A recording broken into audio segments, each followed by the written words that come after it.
दिन में रात में सारी एजेंसी सारा सरकारी तंत्र लगा करके घर घर कैंडिडेट खड़ा करने की कोशिश है, ताकि ये जो एक सॉलिड चीज बना हुआ है इसको हम कैसे पॉलिटिकल एनालिस्ट्स का कहना है कि देश में बहुत सारे इश्यूज है, मगर कांग्रेस को वो एड्रेस करना नहीं इनकम टैक्स और मतलब बड़े पैमाने पर पैसे का मार्केट लगा दिया और ये सारी चीजें इख्तियार करके चुनी हुई सरकार को माइनॉरिटी में कर दिया। 30 गांव ट्राइबल्स के हैं, आप यहाँ पे मिनिस्टर भी रह चुके हैं, मगर अगर बुनियादी सहूलियतों की बात करें, उनका कहना है कि हर किसी पॉलिटिकल पार्टी ने एज ए वोट बैंक हमें इस्तेमाल किया है, मगर जो सहूलियतें होनी चाहिए थी वो नहीं मिल नहीं रहा।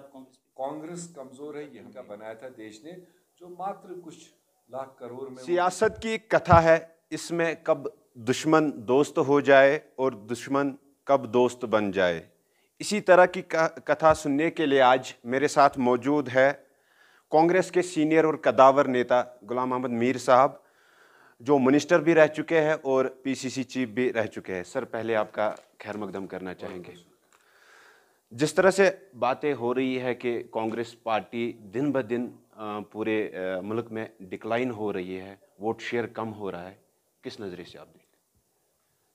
कहने वाले तो कुछ भी कहेंगे, मगर हम ये मानते हैं कि जो मोदी और भाजपा का स्लोगन था कांग्रेस मुक्त भारत, जो बहुत बड़े पैमाने पर उन्होंने चलाया, चाहे उसके पीछे जो भी पॉलिसीज उन्होंने अडॉप्ट की थी, फिर भी अगर आप लेटेस्ट फिगर देखेंगे, बहुत बड़ा चुनाव देश में 2019 का, तो 2019 का अगर वोट शेयर आप देखेंगे, 17 करोड़ वोट भाजपा ने लिए पूरे भारत में, और जिस कांग्रेस से वो मुक्ति करना चाहता था, वो कांग्रेस इस सिचुएशन में भी 12 करोड़ वोट देश में हासिल कर चुका है। 17 और 12 करोड़, ये अलग बात है कि कहीं कहीं पर जो नॉन बीजेपी एरियाज हैं, जहां पर लाइक माइंडेड साथियों को उन सारी पॉलिसीज को मुकाबला करना चाहिए था यूनाइटेडली, जो मोदी और भाजपा ने इख्तियार कर रखी थी, तो वहां पर कहीं कहीं पर उतना बड़ा तालमेल नहीं हो पाया, अंडरस्टैंडिंग नहीं हो पाई, जिसकी वजह से उनको एक फिगर हासिल करने में मदद हुआ। मगर ये कहना कि कांग्रेस कमजोर या कांग्रेस पीछे, ठीक है, सियासत में हार जीत तो लगा रहता है। अगले साइड इस वक्त वही भाजपा है जो कभी 2 मेंबर होते थे, और धीरे धीरे उनने अपना मिशन चलाया, जब तक लोगों को समझ आया, चाहे वो धोखा था हकीकत था, मगर एक वक्त आया उनको मिला। मगर कांग्रेस ने कभी धोखे वाली सियासत तो की नहीं, चाहे वो आज़ादी की लड़ाई लड़ते वक्त कुर्बानियों का सिलसिला था, तब जो कांग्रेस ने देश को आश्वासन दिए उसको अचीव करके दिखाया 1947, और 1947 के बाद में जिस देश में सुई नहीं बनती थी, वो देश कांग्रेस को संभालने को मिला, और पंडित जवाहरलाल नेहरू देश के पहले प्रधानमंत्री बने, तब से लेकर 2014 तक इस देश ने हर फील्ड में तरक्की की। ये देश इन अंतर्राष्ट्रीय मुल्कों के साथ में आमने सामने खड़ा हो पाया। तब हमारे पास न स्कूल थे, न अस्पताल थे, न सड़कें थी, न रेल था, न एयर था, न डिफेंस था, न कोई टेक्नोलॉजी थी। तो आज इन वर्षों में, इन दहाइयों में देश ने कितनी आगे तरक्की की, उसकी विटनेस आज देश के पढ़े लिखे लोग समझ सकते हैं। ये नहीं कि 2014 तक कुछ नहीं हुआ था। अगर कुछ नहीं हुआ होता तो 2014 के बाद से, खासकर 2019 के बाद से, जो भाजपा और मोदी सरकार ने देश बेचो आंदोलन शुरू किया, देश में अगर कुछ होता ही नहीं या कुछ था ही नहीं तो बेच क्या रहा है? आज आप रेलवेज की बात कीजिए, आज आप पोर्ट्स की बात कीजिए, आज आप एयरलाइंस की बात कीजिए, एयरपोर्ट्स की बात कीजिए, बड़े बड़े इंस्टीट्यूशंस की बात कीजिए, जो देश ने बनाए थे, तभी तो आज उनको वो बेच रहा है, बड़े पैमाने पर लगा है कि देश बेचो, अडानी और अंबानी को देश हवाले कर रहा है। तो एक तरफ अगर यही जमात कहती आई कि 70 साल कुछ नहीं हुआ, तो दूसरी तरफ से तो उनकी कथनी और करनी में वही फर्क आ रहा है। जितना वो बेच रहा है और सस्ते दाम पर, जिसकी लागत मेरे ख्याल से 40-50 लाख करोड़ की लागत है, जो तिनका तिनका बनाया था देश ने, जो मात्र कुछ लाख करोड़ में वो बेच रहा है। तो आज तो देश वो भी समझ रहा है।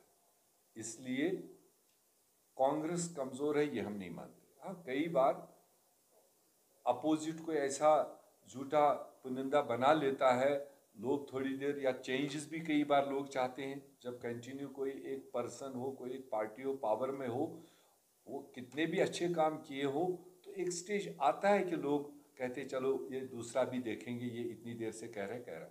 तो इसलिए वो अब आज के दिन पर हमें पूरा भरोसा है कि देश के सामने भाजपा, खासकर मोदी सरकार की पॉलिसीज नंगी हो चुकी है। अगर देखा जाएगा, राज्यसभा की हम बात करेंगे, राज्यसभा में आपने सीधे बीजेपी का नाम लिया है।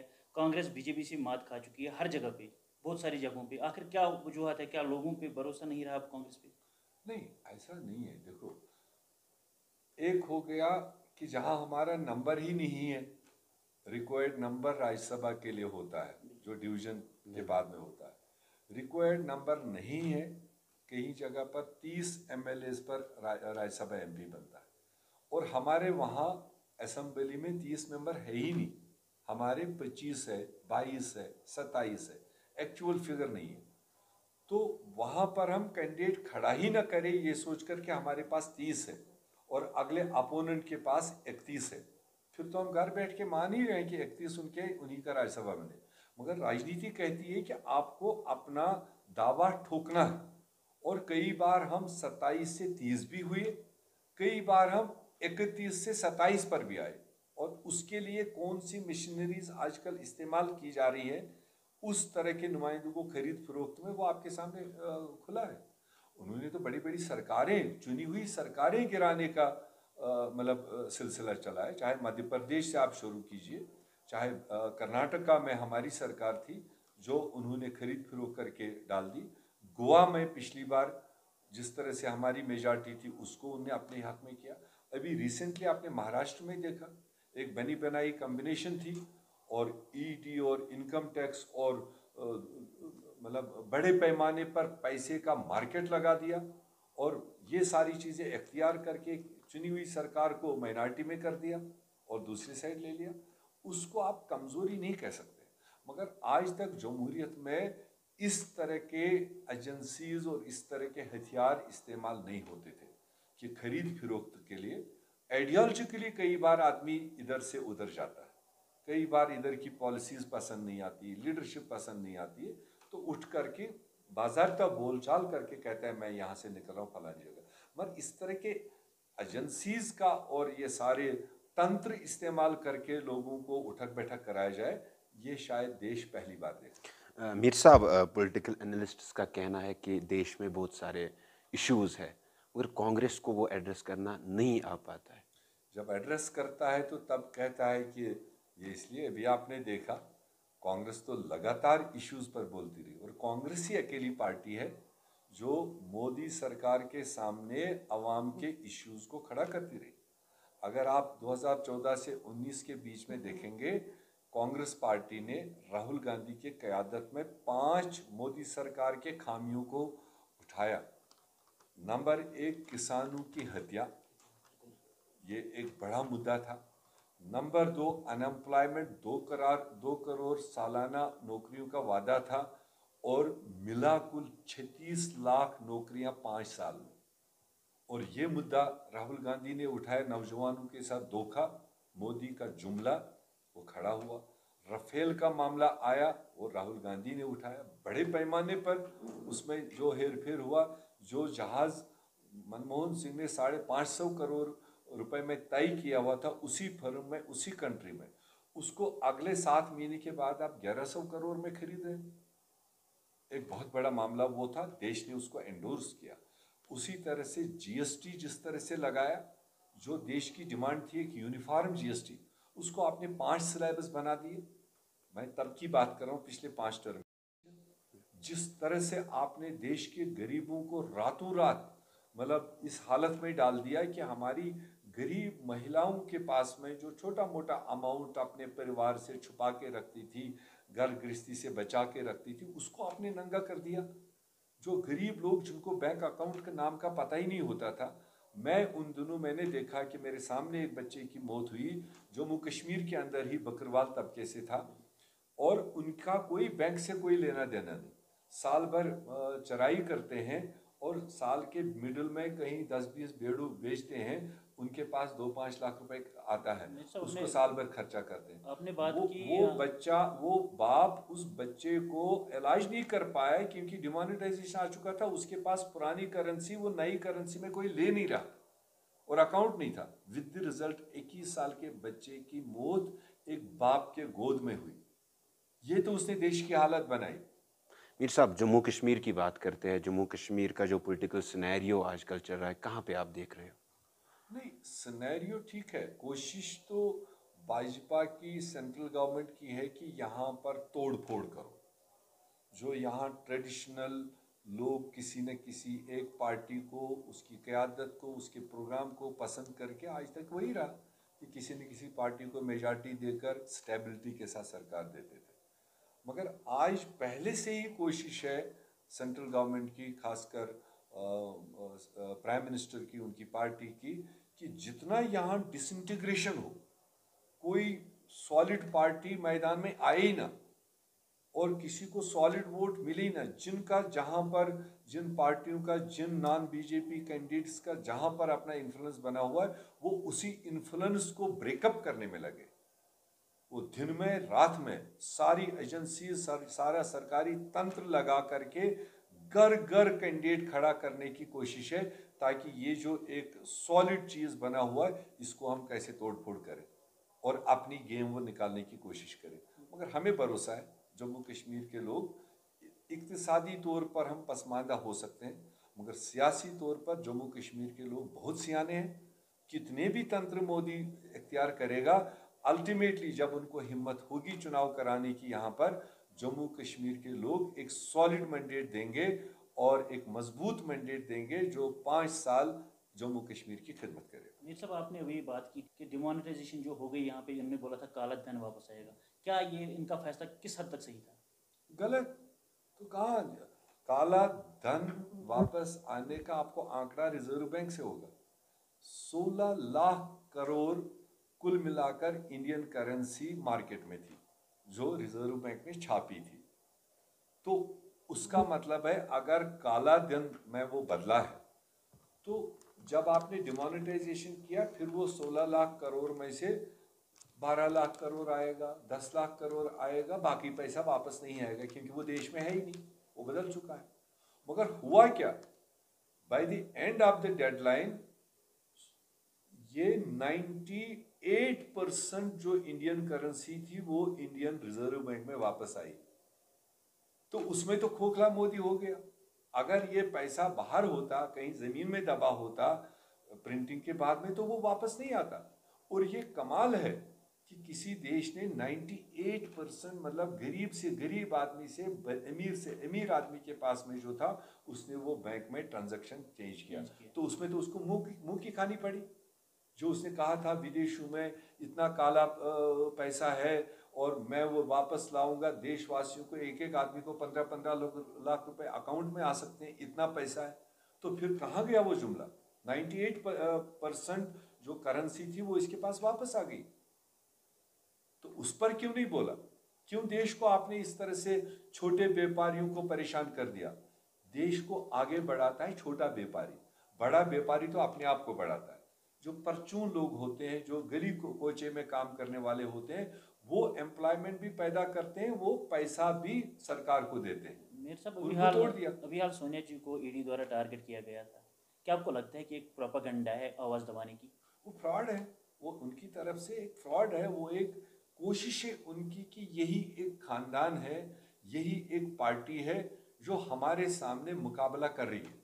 आप देश में देख लीजिए, 8वां साल मोदी सरकार का है। मुझे देश में और किसी लीडर का बता दीजिए कि किसी कभी उसने सेंट्रल पॉलिसीज को, मोदी सरकार को कहीं आड़े हाथ लिया। हाँ, अपने अपने स्टेटों में गली मोहल्ले के शेर सारे हैं। आप बंगाल से ले लीजिए, महाराष्ट्र से लीजिए, तमिलनाडु से लीजिए, यूपी से लीजिए, गली मोहल्ले के शेर हैं। मगर मुल्की पैमाने पर अगर इनके गलत पॉलिसीज को किसी ने सामना किया तो कांग्रेस ने किया, सोनिया गांधी ने किया, राहुल गांधी ने किया। इसलिए उनको जब ये पता चला कि ये हमारे दबाव में, किसी दबाव में आने वाले नहीं, तो उन्होंने कोशिश की हम ऊपर की टोपी को ही इन्वॉल्व करेंगे। और हमारे लीडरशिप ने कह दिया चाहे कितना भी हरबावा करेंगे, हम सारे सिलसिलों को फेस करेंगे, चाहे वो इंट्रोगेशन हो, चाहे वो सवाल जवाब हो, चाहे कल वो कोर्ट में केस जाएगा, कोर्ट में हम फेस करेंगे, अल्टीमेटली अपनी लड़ाई लड़ेंगे। और हमने जब कोई चीज़ गलत किया ही नहीं तो हमें डरने की जरूरत नहीं। सर, अब हम यहाँ वापस कश्मीर लौटते हैं। अगर कांग्रेस की बात करेंगे जिसमें कदावर नेता मौजूद है, या हम बात करेंगे सबसे पुरानी पार्टी है, आप as a JK-PCC Jammu Kashmir Pradesh Congress chief आपने रिज़ाइन दिया है, क्या वजूहत है अभी तक चीफ नहीं बना पाए? इतनी पुरानी पार्टी, इतने कदावर लीडर, क्या वजूहत है? देखिए, रिजाइन की बात नहीं है, बेसिकली ये मैं आप सब लोगों को समझा रहा हूँ कि रिसेंटली इसी साल के मई में हमारा उदयपुर में 4 दिन का नेशनल लेवल मतलब मंथन था। और उस मंथन में सारी इंटरनल पॉलिसीज, एक्सटर्नल पॉलिसीज, इक्तिसादी पॉलिसीज, फॉरेन पॉलिसीज, अनएम्प्लॉयमेंट को लेकर, ऑर्गेनाइजेशनल मैटर्स को लेकर थ्रेडबेयर डिस्कशंस 18 घंटे लीडरों ने मतलब पीछे के प्रोग्रामों की क्या कमी है, उसको नए असर नव कैसे करेंगे, ये कांग्रेस का तरीका है काम करने का। उसी में ऑर्गेनाइजेशनल जो वहाँ पर डिक्लेरेशन आई, उसमें ये तय हुआ कि कांग्रेस इस चीज़ को भी आगे देखेगी कि अगर किसी व्यक्ति को किसी ओहदे पर बिठाते हैं तो 5 साल के बाद में उस पर्सन या उस ओहदे को रिव्यू किया जाए। अगर कहीं पर ज़रूरत हो, उसकी परफॉर्मेंस या उसकी रिक्वायरमेंट वहाँ पर है, कंटिन्यू होगा। नहीं होगा, कोई दूसरा सोच है, कोई दूसरे लोग कोई दूसरा निज़ाम चाहते होंगे, तो ये अड़चन नहीं होनी चाहिए कि नहीं जी ये मेरा है या ये तेरा है, तो इसलिए उस वजह से फिर हम हटा नहीं पाते। तो उसको परफॉर्मेंस के बेस पर असेसमेंट की जानी चाहिए। और अगर चेंज करने की ज़रूरत है चेंज हो, नहीं चेंज करने की ज़रूरत हो रिवीजन होना चाहिए। तो उस पॉलिसी के तहत ही, चूंकि मेरे को 7.5 साल उस दिन तक हो चुके थे यहाँ पर, तो वो भी उस जुमरे में आता था। जब लीडरशिप ने चाहा जम्मू कश्मीर में रिवीजन करेंगे, जो मैंने खुद ही प्रपोज किया हुआ था, मैंने 3 बार अभी तक हाईकमांड को प्रपोज किया हुआ था कि हमारे स्टेट यूनिट को रिविजिट करने की जरूरत है। कई सारे लोग थे जिनके पास ऑलरेडी ओहदे दिए हुए थे, मगर 7 साल से वो घर से बाहर नहीं निकले, कोई काम ही नहीं किया। तो बहुत सारे ऐसे लोग हैं, काबिल लोग, जो काम करते आए, हर मिशन में साथ रहे, पर उनके पास ओहदा नहीं था। तो क्यों ना रिविजिट किया जाए, जो नॉन फंक्शनल है, डेडवुड है, उसको बाहर निकाला जाए, जो नए नौजवान नए सोच के साथ आ रहे उनको मौका दिया जाए। तो उस सोच के तहत में प्रेजेंट PCC प्रेसिडेंट को फिर हाई कमांड को फैसिलिटेट करने के लिए, ताकि वो पूरा असेसमेंट ले, उसके बाद अपना जो भी वो फैसला देगी वो सबको मान्य है। तो इसलिए हम उसका वेट कर रहे हैं। मीर साहब, जिस तरह से हम देख रहे हैं कि जम्मू या कश्मीर के अंदर दोनों जगहों पे युवा प्रदर्शन कर रहे हैं, और साथ साथ कुछ पॉलिटिकल पार्टियां भी प्रदर्शन कर रही है, कुछ डिमांड कर रहे हैं महाराजा हरी सिंह की छुट्टियां, मगर उनका कहना यह है कि कांग्रेस अपनी आवाज़ पार्लियामेंट में जम्मू कश्मीर के लिए नहीं उठा रही है। देखो, बदकिस्मती ये है कि देखो, हर जो वहाँ पर पार्लियामेंटेरियन है उनको पहले अपने अपने स्टेटों का बर्डन होता है। ये अलग बात है, वो भी इसी भाजपा सरकार ने किया जब 19 अगस्त 2019 को स्टेट ही ख़त्म कर दिया, और उसके बाद में पार्लियामेंट चुनाव हुआ, जो नुमाइंदे वहाँ पर है वो उन पर जिम्मेदारी बनती है। फिलहाल उस वक्त आवाम ने हमें कोई नुमाइंदा नहीं दिया। हमने 3 सीटें लड़ी जम्मू कश्मीर में, सीरियसली लड़ी, पर हमें लोगों ने मैंडेट नहीं दिया, ना जम्मू के 2 में, ना अनंतनाग के 1 में। तो जिनको मिला है, ये सवाल आप उनको भी पूछ सकते हो के जरिए, दोनों हाउस अपनी है। तो राज्यसभा इसलिए यहाँ से कोई नहीं जा पाया क्योंकि असेंबली नहीं। अगर असेंबली चुनाव हुआ होता तो आपके यहाँ से 4 राज्यसभा मेंबर भी होते, वो भी वहाँ पर अपने party as a Congress party Jammu Kashmir की तो बात कर सकते, जैसे हम देख रहे हैं करते हैं। वो तो जब इशू आया, आप 5 अगस्त को उठा के देख लीजिए, अगर वहाँ पर मोदी सरकार के सामने कोई बोला तो कांग्रेस पार्टी बोली, और उसके बाद में जो इश्यूज आए उस पर अगर बोला तो कांग्रेस पार्टी ने बोला, चाहे वो हमारे किसी स्टेट के सीनियर लीडर से, लीडर ऑफ अपोजिशन थे, उन्होंने बोला। हाँ, आज के सेशन में भी हाउस चल ही नहीं रहा, नहीं तो हमारे आज के भी सवाल वहां लगे हुए, मगर हाउस ही नहीं चलने दे रहा है, तो बात होगी कहाँ पर। मीर साहब, जम्मू कश्मीर में ट्राइबल्स की तादाद भी है। अगर हम पर्टिकुलरली इस एरिया की बात करें, यहाँ पे भी 30 गांव ट्राइबल्स के हैं। आप यहाँ पे मिनिस्टर भी रह चुके हैं, मगर अगर बुनियादी सहूलियतों की बात करें, उनका कहना है कि हर किसी पॉलिटिकल पार्टी ने एज ए वोट बैंक हमें इस्तेमाल किया है, मगर जो सहूलियतें होनी चाहिए थी वो नहीं मिल पा रही। आप चेक कर सकते हैं 2014 का स्टेटस, आप डूरूशाबाद कर लीजिए। मैं अपनी ज़बान से कहूँगा तो आपको हो सकता है दूसरा कोई कहेगा ऐसा ही, क्योंकि एक दिन गुजरता है, दूसरे दिन दूसरा सोच बनता है। आप 2002 से पहले का स्टेटस ले लीजिए। मुझे तो यहाँ का नुमाइंदा बनने का मौका मिला 2002 में, और वो आप उन एसटी साथियों से पूछ लीजिए जो कह रहे हैं कि यहाँ पर कुछ नहीं हुआ। मैं पिछले 60 साल की तो बात नहीं कर सकता हूँ, मैं मेरे पीरियड का बोल सकता हूँ। 2002 का स्टेटस आप ले लीजिए, अगर आप कहें तो मैं नाम ले लूँगा। हमारा सबसे टॉप पर हेंगीपोरा है, एक गांव, न उसमें सड़क थी, 2002 की बात कर रहा हूँ, न उसमें पावर था, न उसमें पानी था, न उसमें स्कूल था, न उसमें कोई फैसिलिटी थी। और 2002 से 2014 के आखिरी दिन तक आप स्टेटस पता कीजिए, मैग्डमाइज्ड सड़क, 24 घंटे पानी, 24 घंटे पावर और मिडिल स्कूल वहाँ पर चल रहा है। और भी जो छोटे छोटे आंगनवाड़ी सेंटर्स जो उनको कभी मिलता ही नहीं था, राशन डिपो, जो बेसिक चीज़ें हैं वो उनके बहकू तक भी पहुँचा दिया। आप दूसरा गांव मोटा ले लूँगा, रिंगमुंडू में कोई सड़क नहीं थी, कोई बिजली नहीं था, स्कूल एक था वहाँ पर अंदर, कोई हेल्थ फैसिलिटी नहीं थी, कोई दूसरे एकदम पहाड़ी पर था। आज आप जाइए मीर साहब के नुमाइंदगी के साथ में, आप देखेंगे मैग्डमाइज्ड सड़क, आप देखेंगे घर घर बिजली, आप देखेंगे स्कूल फुल, एक नहीं 5-5 स्कूल, आप देखेंगे मेडिकल एड सेंटर जो उनका वहाँ चल रहा है। अब जो चीज़ें हुई उसके बाद में नई डिमांड्स आज के दिन पर है, वो तो क़यामत तक चल रही हैं।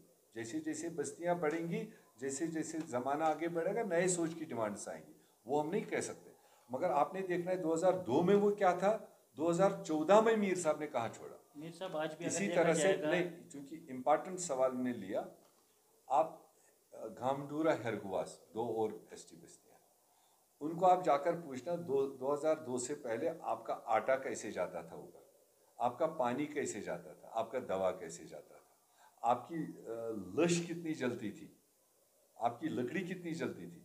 और आज का 2014 का स्टेटस आप देख लीजिए कि उन 8 सालों में, 10 सालों में आपको सड़क भी मीर दोनों साहब, तरफ चलो पहुंची। मानते हैं रोड्स पहुँचे, बिजली पहुँचे, मगर हाल ही में हमने एक सर्वे किया था कि कपरन बेल्ट में 550 बच्चे ट्राइबल के तालीम से महरूम है।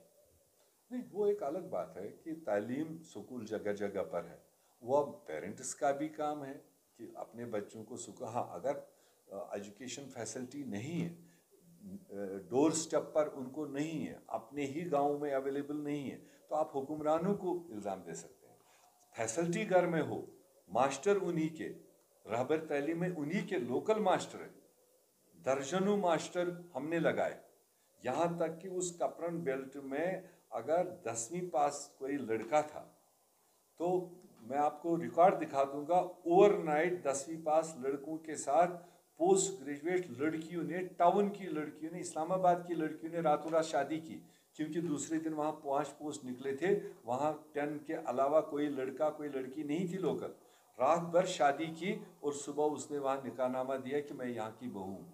सब ट्राइबल्स की बात करेंगे, पिछले कई सालों की, 4-5 सालों की बात करेंगे तो ट्राइबल्स को अपलिफ्टमेंट करने की बातें हो रही है, जैसे रिजर्वेशन मिली है। क्या आपको लगता है कि इनको as a vote bank use किया जा रहा है, या इनको सच में इनकी दर्द है? नहीं, रिजर्वेशन कोई ना इनका विचारों का एहसान है तो ना किसी ने खैरात दिया, क्योंकि वो एक मुल्की पॉलिसी है। जब एससीज को रिजर्वेशन मिलनी है तो इक्वली है देश में एसटी भी। और ये एसटी डिक्लेरेशन जो जम्मू कश्मीर में हुई इन पहाड़ों में रहने वाले, वो कांग्रेस की देन है, इंदिरा गांधी ने दिया है, क्योंकि ये पसमानदा थे, इनके पास में कोई ज़रिए आमदनी नहीं था, तो इंदिरा गांधी जी ने 1972 में जम्मू कश्मीर में इन पहाड़ों में रहने वाले लोगों को, चराई करने वाले लोगों को एसटी का स्टेटस दिया। बुनियादी जो फायदा दिया है वो कांग्रेस ने दिया, क्योंकि उस एसटी बनने से उनकी तालीम में, उनकी नौकरी में, उनकी राशन में, उनके दूसरी सेंट्रल स्कीम्स में दुनिया भर के फायदे होते रहे। जब मैंने 2002 में डूरू शाहबाद की बात करूं, सेम सिचुएशन पूरे स्टेट में होगा, तो तमाम गांव ये कोठू में रहते थे, गुजर कोठू में। आज आप जाकर देखेंगे, तकरीबन, हमें खुशी है, तकरीबन 4 कमरे हर एक के बने हैं और अच्छी फैसिलिटी घर की बनी है, बिजली भी घर तक पहुंची है, पानी भी घर तक पहुंचे, स्कूल भी नजदीक है। तो ये एक उस एसटी स्टेटस की वजह से ही मेरे टाइम में कई बार जब सेंट्रल स्कीम ये इंदिरा आवास योजना आती थी, तो मेरे इन हलकों में 50-50, 60-60 इकट्ठे हम देते थे, टॉप प्रायोरिटी टू एसटीज, और वायर एज नॉन एसटीज में 5 या 6 मिलते थे जो इंतहाई पुअर होते थे। आज भी वही, आप इस बार के 5 साल 7 साल के बाद सेंट्रल गवर्नमेंट ने इस बार कुछ केसेस दिए, उसमें भी 70:30, 70% अगेन टू एसटीज जो भी लेफ्ट ओवर रह गए होंगे, और 30% में नॉन कश्मीरीज को वो दिया है। तो देयरफॉर ये बेनिफिट उनको तभी मिला जब पहले एसटी वो डिक्लेयर हुई है, और वो एसटी डिक्लेरेशन दिया है कांग्रेस ने। अब बीजेपी सरकार ने इस रिऑर्गेनाइजेशन में उन्होंने 9 सीटें इनके लिए रिजर्व की ओवरऑल पॉपुलेशन के हिसाब से। अच्छी बात है, जो भी 9 एरिया किए हैं आबादी के बुनियाद पर किए हैं, हमें उसमें कोई एतराज़ नहीं। मगर कहना ये है कि जब रिजर्वेशन 9 सीटों की नहीं थी, तो इन्हीं रियासती एरियाज में एसटी कैंडिडेट कम से कम 20-21 सीटों से चुनाव लड़ पाते थे। कितने निकाल पाते थे, कितने नहीं निकाल पाते थे, डिफरेंट केस। कई बार तो 9 या 10, हमारी पिछली कोalition गवर्नमेंट में 10 से ज़्यादा एसटी एमएलए थे, उसमें 4 से ज़्यादा तो मिनिस्टर थे। मगर अब जिस तरह से उनको लिमिट ही कर दिया कि 9 सीटों तक, प्रेफरेबली अब एसटी टॉप प्रायोरिटी लेगा जो एसटी डिक्लेयर सीट है, जैसे एससीज का। तो एससी तो हमारे जम्मू कश्मीर में 19 सीटों पर लड़ पाते हैं जो एससी रिजर्व है। तो जनरल सीट पर तो जनरल लोग ही लड़ेंगे, और उन्हीं को मौका भी लोग देते हैं। तो उस तरह से अब अगर ये लिमिट हो गए, 20-21 सीटों पर ही लड़ सकते थे, उनको बल्कि कद कम कर दिया, 9 सीटों पर उसको कायम कर दिया। तो एक हिसाब से अगर दिया भी, मगर बहुत छोटा दिया, बल्कि लिमिटेड कर दिया, जो उनके लिए वसी मैदान था उसको शॉर्टन कर दिया। मीर साहब, लास्ट में आप एक सवाल मेरा और रहेगा आपसे। पहाड़ी 2 दिन पहले ही उनकी एक delegation home minister of India से मिली, वो भी लगातार डिमांड कर रहे हैं कि हमें स्टेटस मिलना चाहिए, मगर दूसरी तरफ से हम देख रहे हैं कि यही एसटी तबका अपोज कर रहा है उसको। क्या उनको मिलना चाहिए ये स्टेटस? कोई भी नहीं कहता है कि पहाड़ियों को नहीं मिलना चाहिए। ये तो इससे पहले भी बहुत सारी पॉलिटिकल पार्टीज ने अपने अपने हिसाब से उनके उस डिमांड को समर्थन किया। मगर खाली पॉलिटिकल पार्टी समर्थन करे या कोई आश्वासन दे, इन चीज़ों में इतना ही नहीं, ये मुल्की सतह पर होना है। अगर ये एक रियासती लेवल पर फैसला होना होता तो अलग बात थी, मुल्की सतह पर होना। जब मुल्की सतह पर सेंट्रल गवर्नमेंट कोई भी हो, कल कांग्रेस की थी, आज बीजेपी की हो, तो ऐसे में ये रिजर्वेशंस देने से पहले उनको पूरे देश के मैप पर नज़र डालनी पड़ती है कि अगर यहाँ पर मैं ये गुलाम कादिर को ये चीज़ दे दूँ, कल कहीं अरुणाचल प्रदेश, कल कहीं मध्य प्रदेश, कल कहीं मतलब राजस्थान, कल कहीं दूसरे प्रदेश में भी मुझे ये प्रॉब्लम ना आए, क्योंकि यहाँ तो नकल करते हैं ना लोग। अगर एक स्टेट में कोई चीज़ जारी हुआ तो उसको इमीडिएटली दूसरे स्टेटों में या तो वहाँ की गवर्नमेंट या वहाँ के लोग सड़कों पर आते हैं कि जनाब उनको दिया, हमको क्यों नहीं दिया। तो इसलिए वो देखना है आज की सेंट्रल गवर्नमेंट को, और वो किस बुनियाद पर इतनी एश्योरेंसेस दे दे। क्या कॉन्स्टिट्यूशन उनको अलाउ करता है, क्या उनको उसमें अमेंडमेंट करने की ज़रूरत है। और जैसे आपने खुद कहा, एक तरफ जब पहाड़ियों को वो शोर करते हैं, उनसे बांगड़ा करवाते हैं, तो दूसरी तरफ से जो एसटी हैं वो उनसे खिसक रहे हैं। तो वो एक क्रूशल मामला है। मैंने कई बार इंटरव्यूज़ में कहा, पहाड़ियों को अगर एसटी मिल जाए, मोस्ट वेलकम, और जिस दिन दिया जाएगा, जो अथॉरिटी देगा, शायद गुलाम अहमद मीर पहला व्यक्ति होगा जो उसको फूल माला डालेगा, जो देने वाला होगा। मुझे उसमें कोई एतराज़ नहीं होगा कि मैं कांग्रेस हूँ तो वो कोई बीजेपी वाला है, पर दे तो सही। अगर वो देना नहीं, खाली वोट बैंक के लिए उनको इनको लड़ाना है, उसको अभी वो तवाज़ुन देख रहे हैं, एसटी को देकर हमें क्या मिलना है, अगर इधर इनको दिया खिसकना कितना है, एंड में हमारे पास बचता क्या है, उसको एसेस कर रहे हैं। तो अपील टास्क है, बट फिर भी सेंट्रल गवर्नमेंट मजाज है, कोई भी फैसला ले सकता है। चलो, बात करने के लिए शुक्रिया। ये थे हमारे साथ गुलाम मोहम्मद मीर साहब, जो कि कांग्रेस के सीनियर लीडर है। आप बने रहे प्राइम पोस्ट के साथ। दीजिए इजाज़त, अल्लाह हाफिज़।